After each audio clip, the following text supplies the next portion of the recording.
안녕하십니까, 김성용 목사입니다. 오늘 성경 공부 주제는 열조에게 돌아갔다는 말은 무슨 뜻일까 입니다.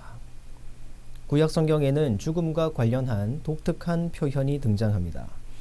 그것은 죽음을 열조에게 돌아갔다라고 묘사한 것입니다. 창세기 25장 7절 8절 말씀입니다. 아브라함의 향년이 175세라 그의 나이가 높고 늙어서 기운이 다하여 죽어 자기 열조에게로 돌아가매. 창세기 35장 29절입니다.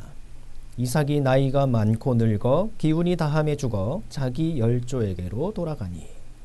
창세기 49장 33절 말씀입니다. 야곱이 아들에게 명하기를 마치고 그 발을 침상에 거두고 기운이 진하여 그 열조에게로 돌아갔더라. 열조에게 돌아갔다는 표현은 구약시대 유대인들의 장례가 가족묘로 치러졌음을 간접적으로 보여줍니다. 유대인들의 장례는 1차 장례와 2차 장례로 진행됩니다. 1차 장례는 죽은 당일의 시체를 무덤까지 운구한 후 시체에 향유를 바르고 세마포에 싸는 것입니다. 1차 장례가 끝난 후 1년이 지나면 시체의 살이 모두 썩고 뼈들만 남게 되는데 이때쯤 2차 장례를 치렀습니다. 시체가 완전히 썩는데 1년의 시간이 필요한 것은 이스라엘의 기후가 매우 건조하기 때문입니다. 2차 장례는 썩은 시체의 뼈들만 모아서 납골당으로 옮기는 것입니다. 구약시대는 가족과 조상이 공동으로 묘실을 사용하는 가족묘 문화였는데 납골당 역시 조상들의 뼈가 함께 안치되어 있었습니다. 고인의 뼈들을 모아 조상들의 뼈가 안치된 납골당으로 던지는 것이 2차 장례인데 바로 이 2차 장례를 성경은 열조에게 돌아갔다라고 표현하였습니다. 열조에게 돌아갔다로 번역된 히브리어 원어를 직역하면 열조에게로 모였다가 됩니다. 유대인들의 가족묘 제도를 이해한다면 열조에게 모였다는 표현이 더 적절하다는 것을 알 수 있습니다. 구약시대 유대인들의 가족 묘실의 구조를 보면 그들의 부활신앙을 엿볼 수 있습니다. 좁은 입구를 통해 무덤에 들어가면 중앙에 마당으로 불리는 코트가 있고 나머지 3면에 시체가 누울 수 있는 방들이 있습니다. 입구에서 들어가자마자 중앙의 코트와 3면의 방들이 나타나는 가족 묘실은 구약시대 이스라엘 사람들이 살고 있던 집의 구조를 연상시키는데요. 이것은 죽음으로 모든 것이 종결되는 게 아니라 최후에 있을 부활을 위해 잠시 쉬는 것으로서 죽음과 무덤을 이해했음을 알 수 있습니다. 부활신앙의 하이라이트는 고인의 뼈들을 납골당에 모아 보관하는 것입니다.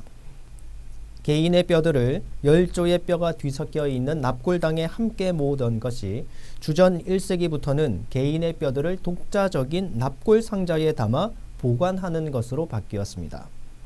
납골 상자는 오슈아리라고 불렀는데 오슈아리 바깥에는 고인의 이름을 새기기도 했습니다.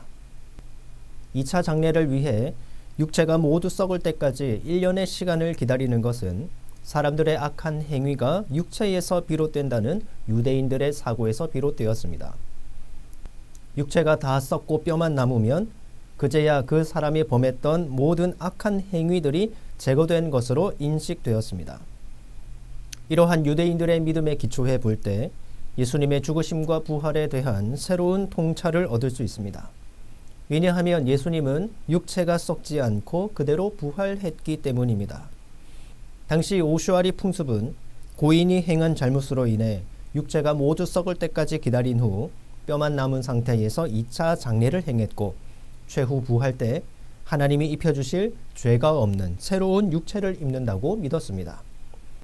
그러나 예수님의 육체가 썩지 않고 그대로 부활했다는 사실은 곧 예수님께 아무런 죄와 허물이 없었다는 결정적인 증거가 됩니다. 아울러 예수님은 가족묘에 묻힌 것도 아니었습니다. 열조의 묘실에 들어가지 못하고 아리마대 요셉의 묘실에 묻힌 예수님의 장례는 당시의 개념에서 본다면 수치스런 종말임을 알 수 있습니다. 하지만 하나님께서 예수님을 육체가 썩지 않은 상태로 3일 만에 다시 살리심으로써 이 모든 상황을 역전시키셨습니다. 오늘 성경 공부를 마무리하며 질문 드립니다. 유대인들은 1차 장례 후 고인의 뼈를 어디에 보관했을까요? 정답을 아시는 분은 아래에 댓글을 달아주시기 바랍니다. 감사합니다.